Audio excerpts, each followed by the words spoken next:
Bloomberg Audio Studios. Podcasts, radio, news.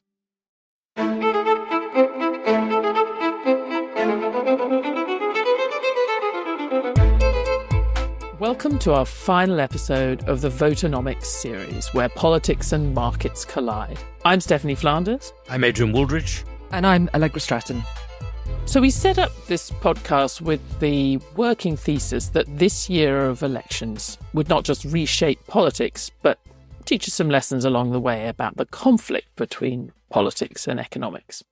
Now that year is nearly over, we've got most of the elections behind us. We're not forgetting the Ghanaian elections on December 7th, and I think we now have German elections coming up in the next few months. But we did think this was a good moment to reflect on how all of those votes have panned out and what it means for markets and economies.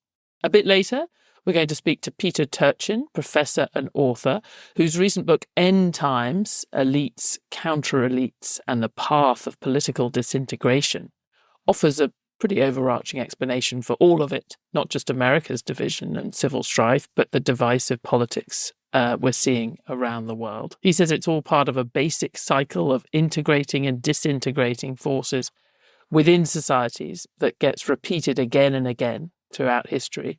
And before you dismiss all that, you should know that he first predicted we would do one of these cycles back in 2010. But first, Adrian, Allegra, it's a big question, but maybe Adrian first. What are the big themes that you're taking away? Well, it's a year of anti-incumbency votes, overwhelmingly, not quite in India, but almost in India. That is, to some extent, driven by inflation.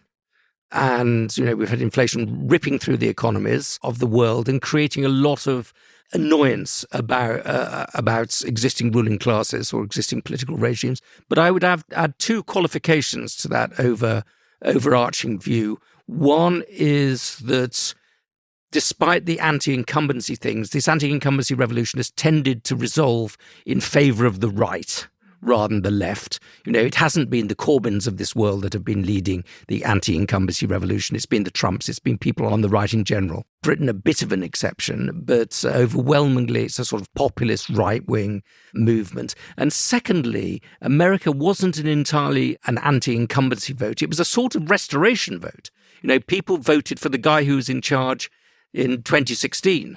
Because they perceive him to be a stronger person, perceive that a better age than the one that the Democrats had created. So anti-incumbency driven by inflation, but a strong flavour of the populist right and to some extent a restoration of the old Trump order in the most important of these elections, which is the United States. So for me, I think one big theme, very similar to Adrian's, what a surprise. But then other than that, I think it's quite difficult to see themes. So yeah, inflation is the big killer. It's really hard to get back in if people have been made to feel, even if things are getting better, people have been made to feel poorer. We did say at the beginning of the series that one-term governments might get more likely, people are dissatisfied and choppiness is the result.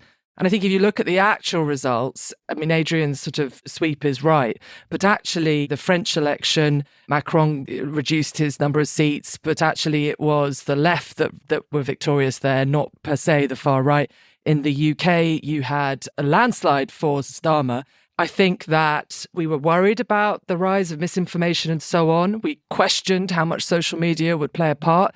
In the end, it was podcasts that possibly, if not won it, then swayed it in America. I am uncomfortable saying there are kind of left-right findings that were really clear. The one thing for me, and it may be that I've been thinking too much about the book that we're discussing later in the episode, but the economic blowback was very much about the legacy of COVID for the economy.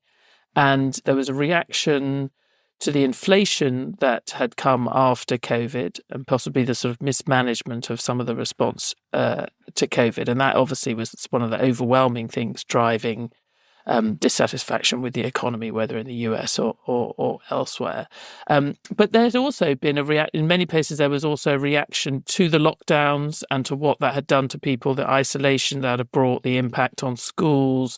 It felt like there had been a sort of building reaction, which I think a lot of sort of mainstream opinion had just underestimated how wounded people felt and were angry at the way that COVID, not about parties and number 10 or anything else, but about the lockdowns and how the inequity that it demonstrated in society, the people who could work from home versus the people who couldn't, the people who were at schools that found it quite easy to work from home versus the vast majority who weren't. When you mix in with that immigration, which was probably the second biggest feature driving a lot of these elections, there is that feel of a scarcity of resources and the focus on the haves and the have-nots. And it's not just money, it's housing and being able to afford housing. It's schools being full of immigrants. It's very striking because it does feel like a throwback to earlier times. I think there's a sense in which there's a feeling of the elites getting it wrong again. The elites, when they were in charge of the global financial system, says that we can deregulating all this finance and we're in charge and we'll be able to do it. And in fact, 2008 came along and they got it wrong. And the elites united behind the idea of the lockdown, with Sweden as the big exception. And there's a sort of, in retrospect, more and more of a sense that actually they may have got it wrong. This may have been a judgment call that they overreacted and they used their power to lock us down in all sorts of ways, which was an overreaction, expose the over zealousness of the state, but also they didn't always apply it to themselves, which is why the parties in Number 10 and Dominic Cummings and the rest was so important to them. And also I think that the last point that you talked to, which is immigration, I think we're at the beginning, not at the end, of concerns, anxieties, the backlash against immigration. And this is going to sweep through European societies and indeed American, and has swept through American society in a way that's going to be extremely discombobulating to those elites unless they can recalibrate. And I would point to the example of Denmark versus Sweden. Sweden took in as many immigrants as people wanted, and is now going through a massive reaction against that. Denmark was much, much more controlled, and it's not a big political issue in Denmark. So I think this populist wave will be more driven in the future. Even if inflation is tamed, immigration will drive it and continue to push politics towards the populist right in Europe. I agree with both of you that the effect of lockdown and the pandemic on the UK election and on elections around the world has been under-reflected on. But the aspect I find most challenging is the economic one, which is, because I think you guys have touched on the sort of social aspects of telling people to not leave their homes and so on, which still to this day is extraordinary, isn't it? But it's more the furlough and other bits of economic policy were extremely expensive. That's partly why we've then got to a general election where a Conservative government of all governments has found themselves defending having put up taxes and people feeling very kind of beleaguered financially. But actually, if we think back to the pandemic, we had a situation where the government was paying people's wages to not go out. For me, that kind of dissonance between, wow, there was a huge amount of financial support that flowed from the central government to the people, but it was quite quickly forgotten. I'm not saying it shouldn't have been forgotten. People move on very quickly. But I think there was an economic lag to that had a political consequence. And one of the disappointments for me about the COVID inquiry is that if we have another pandemic, what is the right way to handle it? Is the right way to handle it furlough and huge central government programs? And of course, your challenges are right around is the right way a lockdown and so on.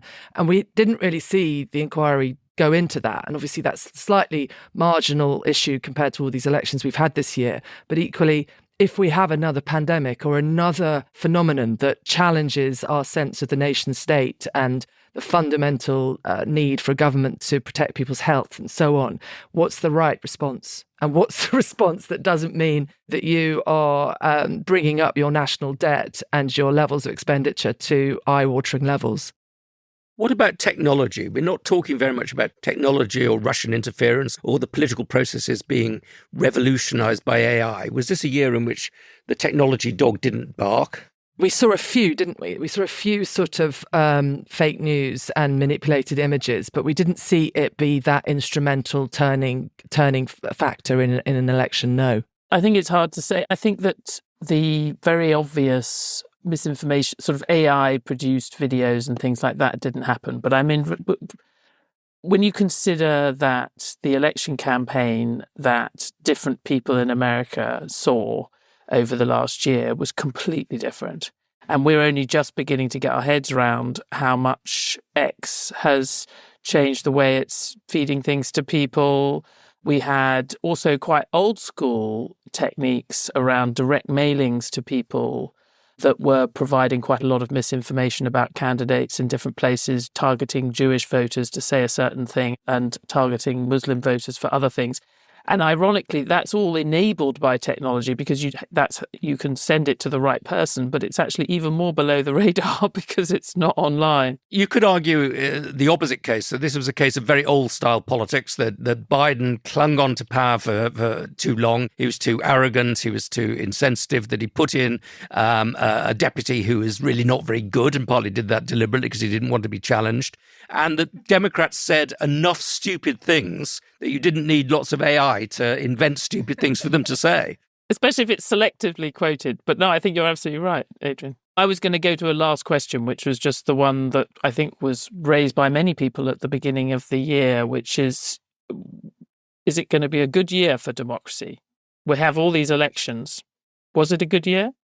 Broadly, yes. I would say broadly, yes. There wasn't social breakdown. There wasn't a lot of violence. We got a clear result in the United States, which was the big thing that we were worried about.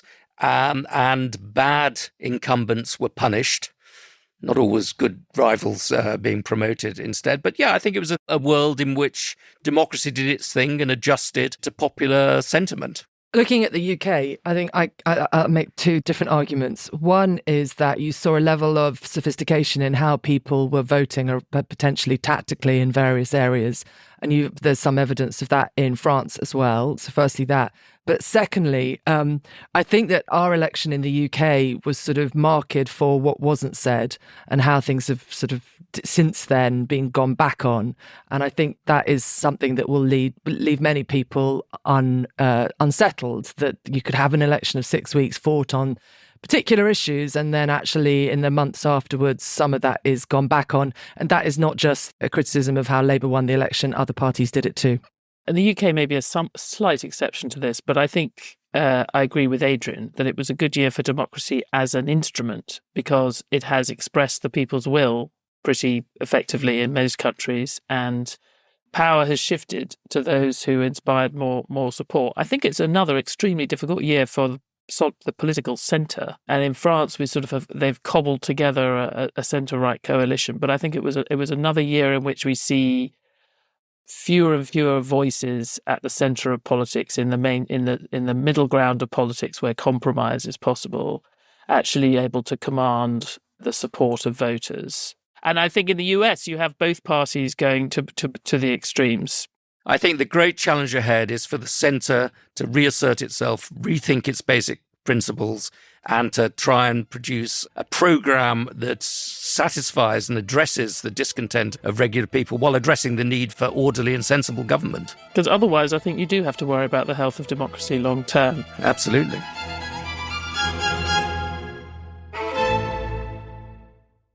In 2010, Peter Turchin made a prediction that the next decade was, quote, likely to be a period of growing instability in the United States and Western Europe. His models, developed over many years, showed instability could well spike around the year 2020. Now, if we look back, that seems like a pretty good prediction. And an awful lot of things have happened since that seem to support the big themes and cycles that he identified in history and that led him to that prediction. Turchin is a project leader at the Complexity Science Hub in Vienna and a research associate at the University of Oxford, also a professor emeritus at the University of Connecticut. He has written many books related to his analysis of history going back centuries. And his latest one is End Times, Elites, Counter-Elites, and the Path of Political Disintegration. Peter, thank you very much for being our valedictory guest on Voternomics. You get to be part of our reflections on the past year, but you're giving us a much longer perspective with this book. And the cycles that you identify, there's so much to go into, and I know that there's far too much to summarize in a fairly short interview, but I think your basic point is that there are cycles which are set off by equilibrium or disequilibrium between the number of ruling elites and the majority. And I think particularly, for me was very striking is the critical role that overproduction of elites plays in triggering a period of political disintegration and ultimately crisis. So if you're able to summarize, just to give us a brief sense of how that disequilibrium works. Well, first of all, I define elites as simply power holders. Social power is the ability to influence the behavior of other people, right? And that takes several routes: economic power, political power, military power, and so on and so forth. Now, my research group has been studying literally hundreds of past societies sliding into crisis and then emerging from them. And we found that the common precursor to the crisis is what we call elite overproduction. It's really, should be said, the overproduction of aspirant elites, those people, elite wannabes, people who desire to fill our positions. I liken it in the book to a game of musical chairs.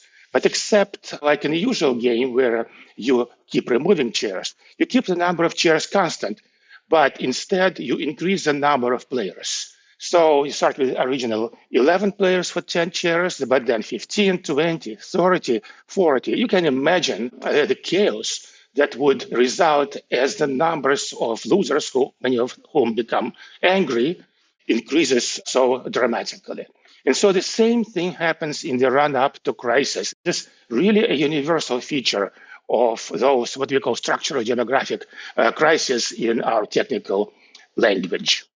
You have many examples and you go back through a lot of European history. I think the striking ones that you use to crystallize people's thoughts at the beginning of the book is the run-up to the American Civil War and Abraham Lincoln's election. But in a similar time in the 19th century, also the Taiping Rebellion and the threat to the ruling order that happened in China, which killed potentially tens of millions of people. And you sort of draw comparisons between those two and also what we're seeing now. Tell us how those two fit the pattern that you're discussing, and then also sort of now give us an insight into what's happening now. Yes, well, as you mentioned, my research group studies the dynamics of complex societies organized as states, which have been around for about 5,000 years.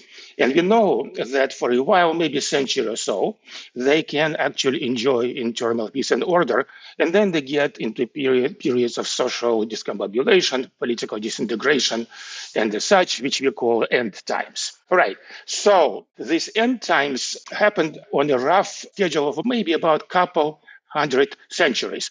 And so the previous big wave of revolutions and civil wars was what historians call the Age of Revolutions, which started in 1780s and ran into 1860s and 70s. So the American Civil War and the Taiping Rebellion that you mentioned were part of this worldwide wave of revolutions and civil wars. Here in Europe, we had revolutions of 1848 that affected most major countries except for British Empire, by the way. We can talk about why it did not happen in UK. In any case, because this is the previous complete wave of revolutions, we know how it ended. Now we don't know what the future holds for us, right? Because we cannot really predict the future. But we know how it all ended in the previous wave of revolutions, and that's why, because it's the closest to us in time, and the societies were quite similar in many ways. That's why it gives us a very useful map for understanding where we are now.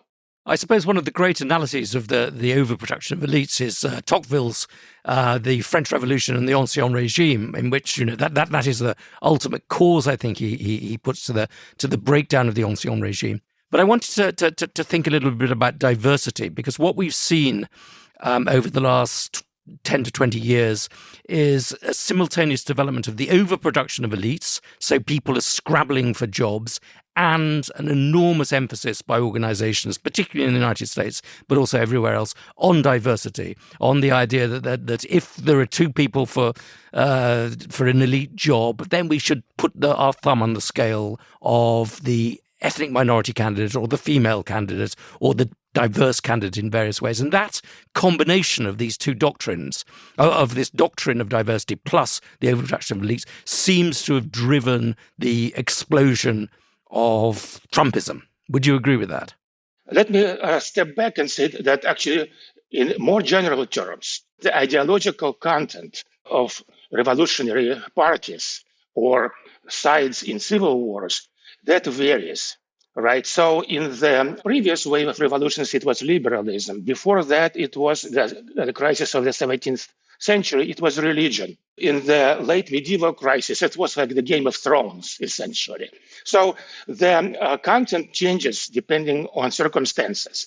But what is invariable is that the road to crisis is driven by several factors, two of which are the most important ones. First of all, popular immiseration. And this is what happened in the run-up to the French Revolution that you mentioned. In fact, the trigger was the increase in prices of food, and then riots, urban riots, and so on and so forth. But by that point, there was a huge number of elite wannabes, and they are the ones who channeled and organized popular discontent to overthrow the ancien regime. And this is a very, very general thing. In fact, today, when we go back to look at the United States, what we see the revolt of counter elites.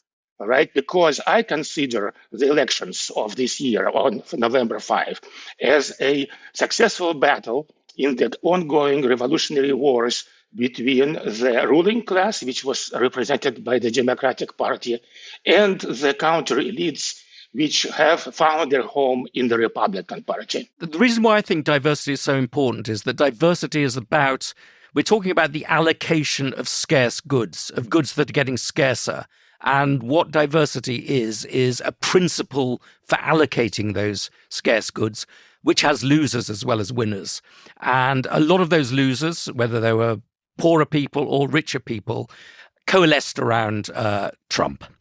There were, a lot of men, a lot of people who didn't have the right credentials, a lot of people who felt that they were being a bit done down, and amongst ethnic minorities, people who were business people rather than members of the credentialed elites. So I think diversity is a particularly dangerous thing in an era of scarce resources, or of a perception of scarce resources. But I wondered if you could say something a bit more about the counter elites, as it were. I'm just thinking, for example, to what extent does Trump represent the revolt of family businesses against big public corporations, for example?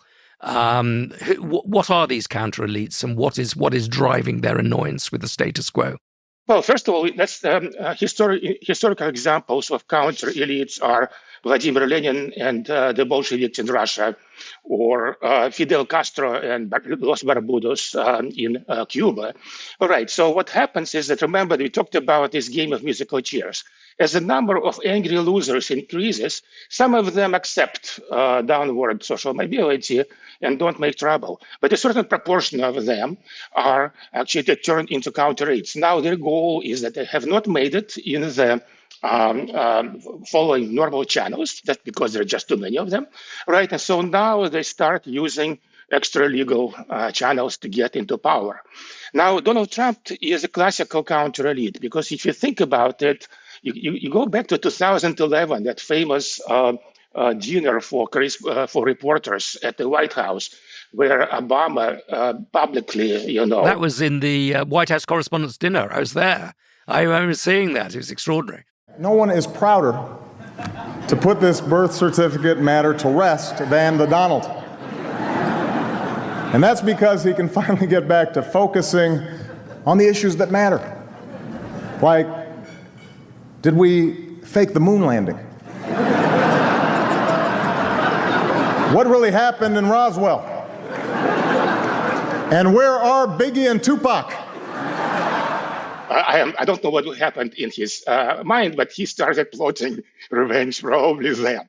And he was not laughing, and everybody else was laughing. Yeah, exactly. He was very grim, and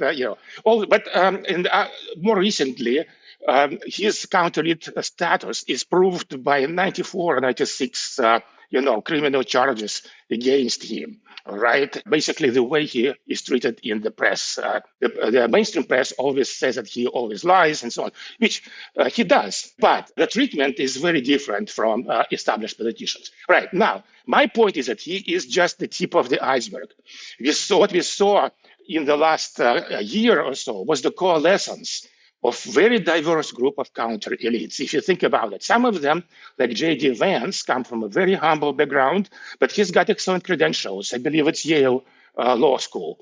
All right, that's the thing, that many of these counter elites who come from below, they have excellent credentials. Right, so he rocketed his way through the Republican political ranks. But we have defectors from the Democratic Party, Robert Kennedy Jr., RFK Jr., or Tulsi Gabbard. And then we have people coming from the wealth holders. Well, Elon Musk obviously is the most important one. And people coming who are influencers, such as Tucker Carlson, and more recently, Joe Rogan. So what we see here is we see this very diverse group. And in fact, it's not clear whether they would be able to hold this coalition for very long because they're so different. But they have all coalesced with the goal of overthrowing the ruling regime. It is striking that you have particular professions that end up attracting a particularly large number of revolutionaries or counter-elites. And I guess it seems like it's the teachers and the lawyers that you have to particularly worry about. You point out that that Robespierre, Lenin, Castro, they were all lawyers, also Lincoln, but you had the leader of the Taiping Rebellion and Chairman Mao were both teachers.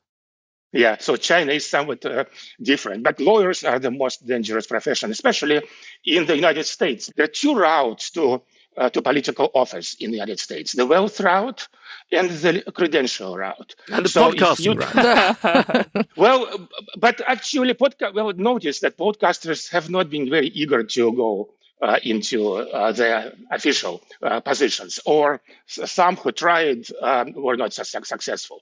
But anyway, so lawyers is, if you don't have wealth, then you go, in the United States, you go to law school to play in politics. And in particular, Yale Law School seems to have produced quite a lot of counter elites.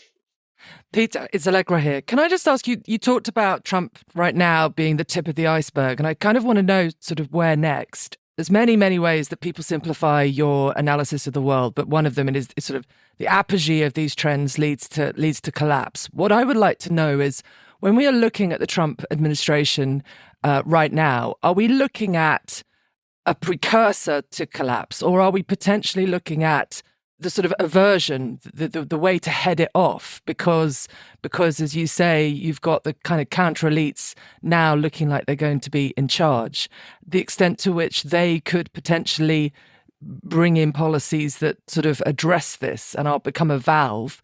And if you look across the UK, Brexit was the apogee of the counter elites getting their way.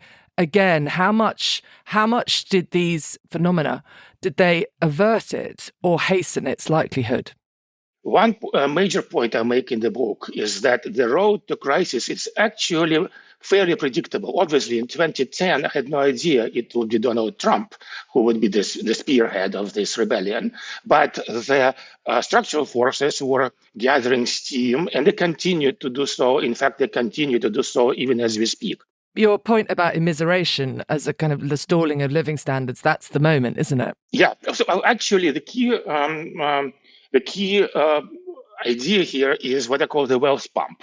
So the wealth pump, which basically started taking the riches from the poor and giving it to the rich, it's actually started way back more than 40 years ago in the United States. And so it is actually the deep reason why we both have immiseration and why we have elite overproduction, because we have created 10 times as many uber wealthy in the last 40 years as existed in 1980, all right? And so some of them, like Trump, have decided to go into politics. The second route to counter elites is that as you increase popular immiseration, the more active, the more organized and smart members of these immiserated masses, they want to escape. And that's why there has been such a huge demand for credentials. college degree doesn't work anymore. So that's why people go to professional schools and particularly to the law school. All right. So in order for us to get out of this predicament that we find ourselves in, and that's what the previous societies have done, the wealth pump needs to be shut down, which will reverse the immiseration and elite overproduction forces.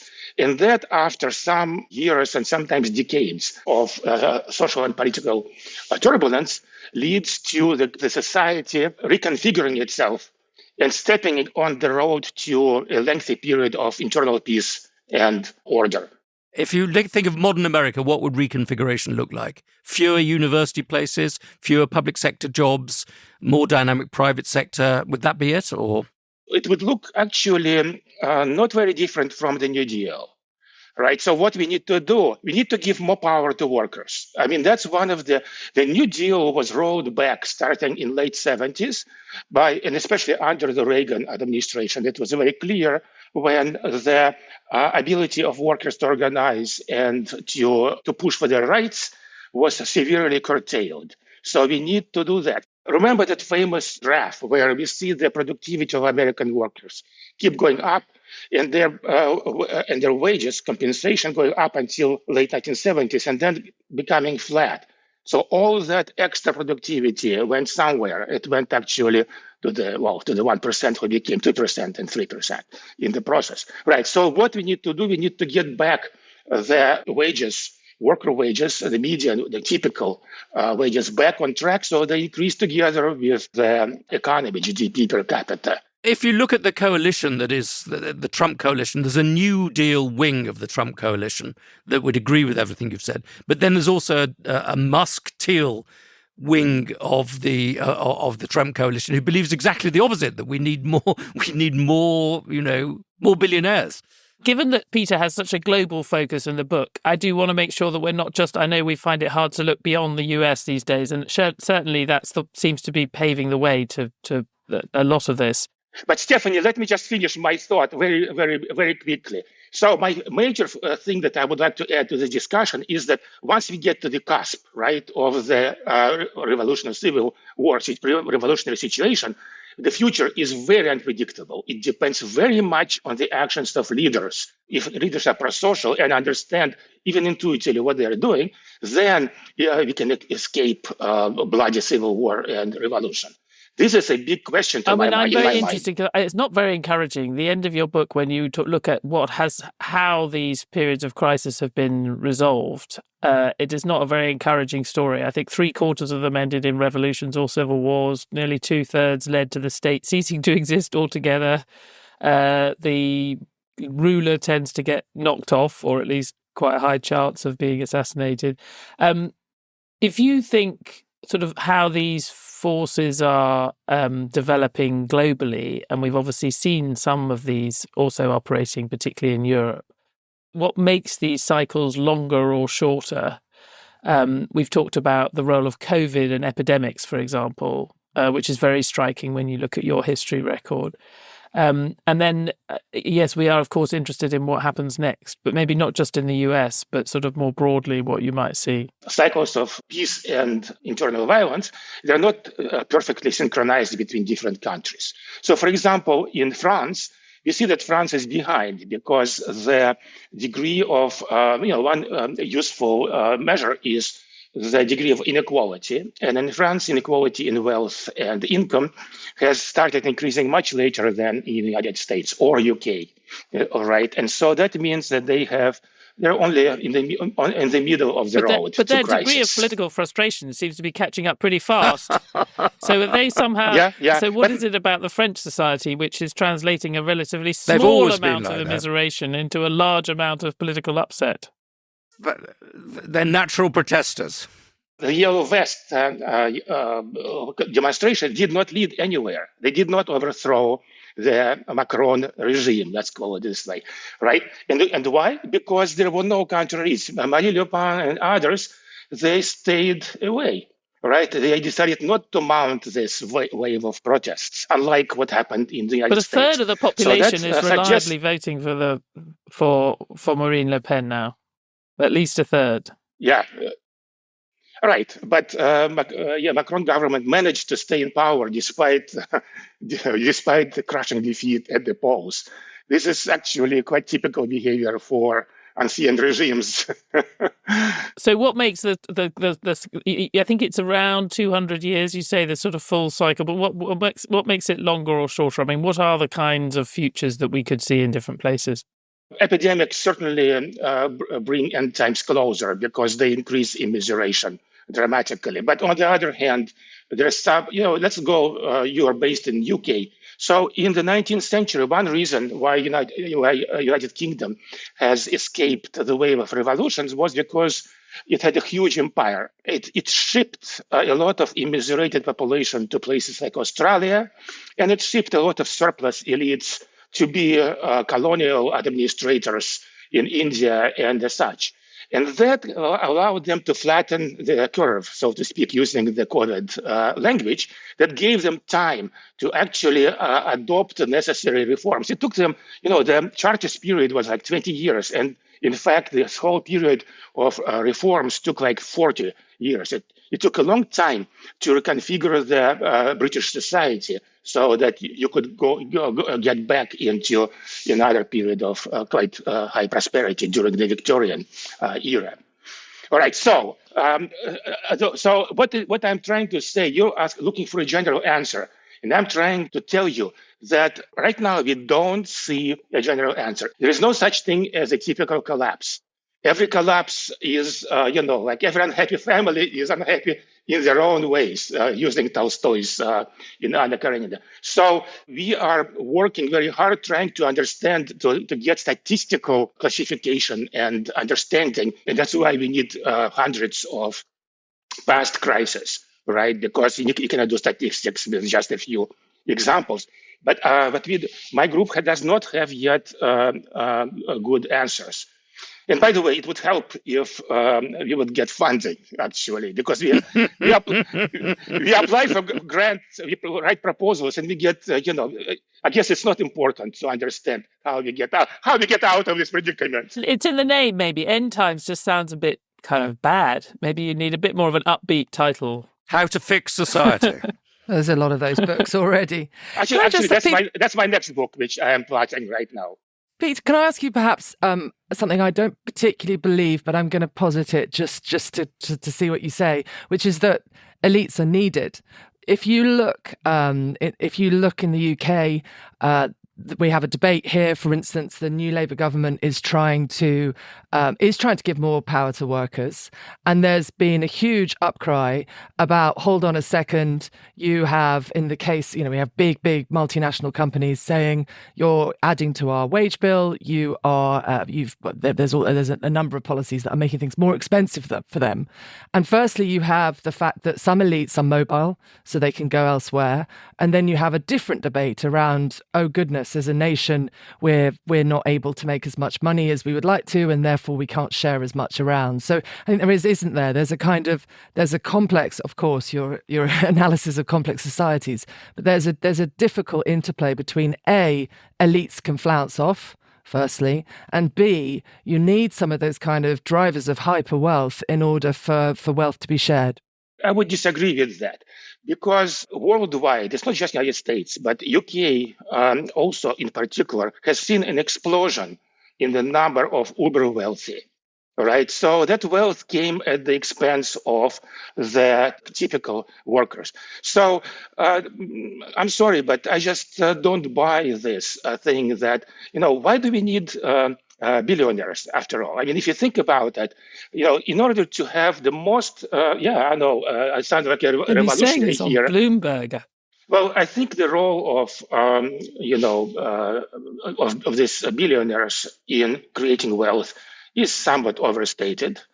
And secondly, I would say that look at the historical periods. Look at places like the Nordic countries that have produced a lot of successful businesses, like Sweden, for example. Denmark, Sweden, Norway. All those countries have produced a lot of very successful companies. Look at the United States during the Great Compression period. So from the New Deal until, roughly speaking, 1980. peak rates on income taxes were like over 90% in 1960s, but the country was doing great. So I don't buy this argument that by increasing taxes on the wealthy, we are going to shut down the economic growth. It does seem to me that the fundamental point is the elites have to share. And they have to share because they have to understand that if they don't share, the music stops, to your point about the musical chairs. And it stops for them, and it stops and the collapse and so on. What are the best examples of the elite understanding that they have to share?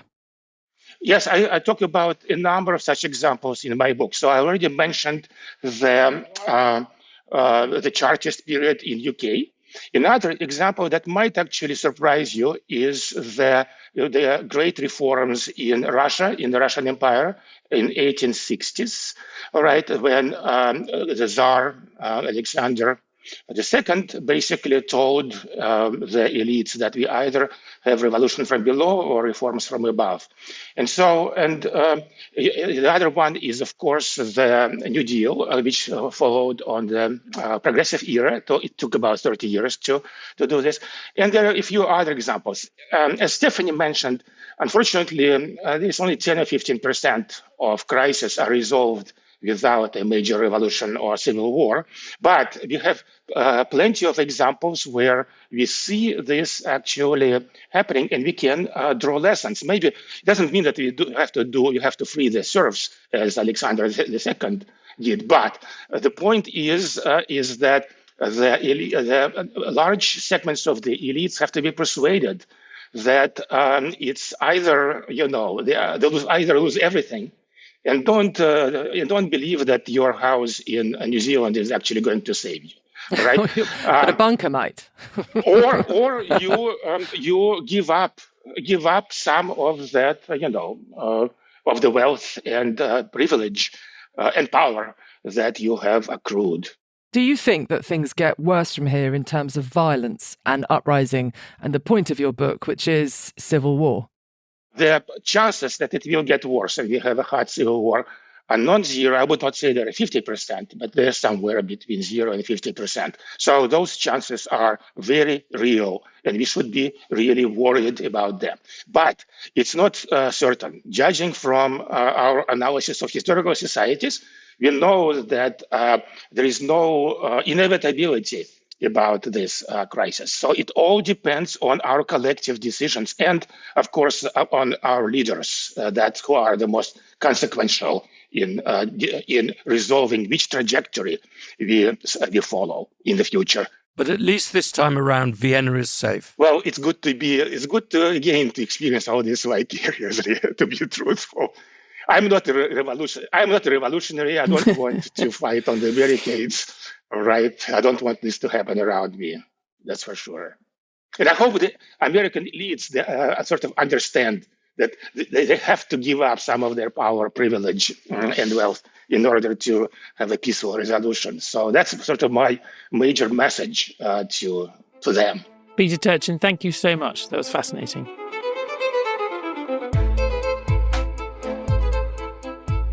Thank you for listening to Voternomics from Bloomberg. This episode was hosted by me, Stephanie Flanders, with Adrian Wooldridge and Allegra Stratton. It was produced, as always, by the inimitable Summer Sadi, with production support from Moses Andam, sound design from Blake Maples, and special thanks to Peter Turchin. Stay tuned to this feed for what we do next, and thank you again for listening.